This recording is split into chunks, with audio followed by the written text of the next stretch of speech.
Hello, and thank you for taking time to review how we'll begin leveraging service requests within the ServiceNow tool moving forward. To gain access to the new form, we're going to go down to our left navigation under our main applications filter and click on service requests.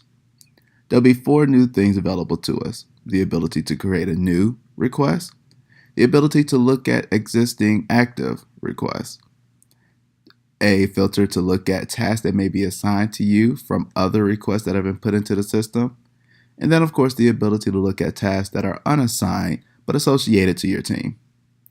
For now, we're going to go ahead and create a new request. By selecting on that field, we're then taken over to the form that gives us quick information on exactly what a service request is. As a simple reminder, of course, incidents are unplanned interruptions to IT services. So ultimately, if something was working before and not working now, you're going to create an incident for us. But if something was working and somebody needs something as an enhancement or something new or just a general request, you're going to leverage this new form for service requests. So we go down to the form and we can simply enter our information just as we would our previous incident forms. Information will auto-populate based on the user information that comes over from Infor.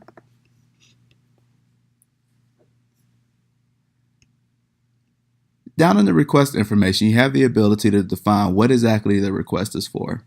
You have your options available here. In this case, let's say that somebody needs access to ServiceNow. We'll select Access. We know, because ServiceNow is the tool, that ServiceNow Administrator is probably the assignment group. You'll use the same logic that you would use in defining an assignment group for the incident module. Down in the service level, you have the ability to define how quickly you need that service to be fulfilled. For the building field, of course, you use that to define the user's location.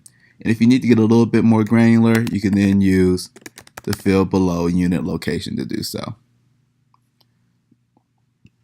In the business app information, of course, you're still going to call out what the application is if it is related to this particular request. In this case, again, ServiceNow is what we need access to. If you ever run into a situation where the application you're looking for is not available, please open a ticket with the ServiceNow Administrator group and we'll work with the team to get that in there. Scrolling on down to the basic information, you see some guidance in terms of how to define what it is that you need. If hardware, software, or anything else, of course you want to be descriptive.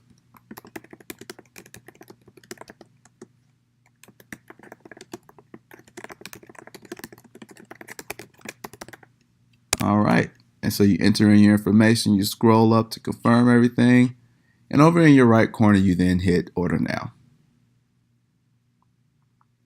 The ticket is created. It's that simple. Now there's going to be three different levels that you want to pay attention to in terms of being able to track your ticket, and I'll explain them here. The first one is going to be the REQ number that you will receive through email whenever a request is created. By clicking on the REQ, it gives you a super high level view of everything that may be associated to that individual request. Whenever we scroll down, we'll get to the actual requested items, which says, okay, in this case, if we were to use Amazon as an example, if somebody ordered an entire computer package that may come with a monitor, a mouse, a keyboard, the different items are going to be called out in association to that request. This is the exact same thing. So we have a rhythm specifically for the service request that was created. If there were other items associated to this type of request, we will also see those RITMs below. So to click on that rhythm, we then get in there and we get all of the information associated to it for the person who created it, the impact, the priority of it, and then of course we can make any adjustments that we see fit. When we scroll down, we get to the piece that the actual fulfillers will receive an email for to complete the task associated to that request. That's going to be our TASK number.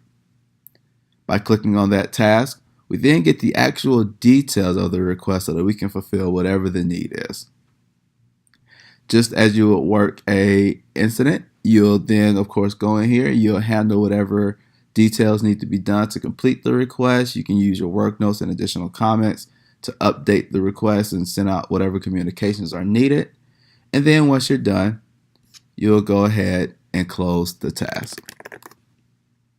We'll say that Jonathan worked on it. We'll close it out. And that's it.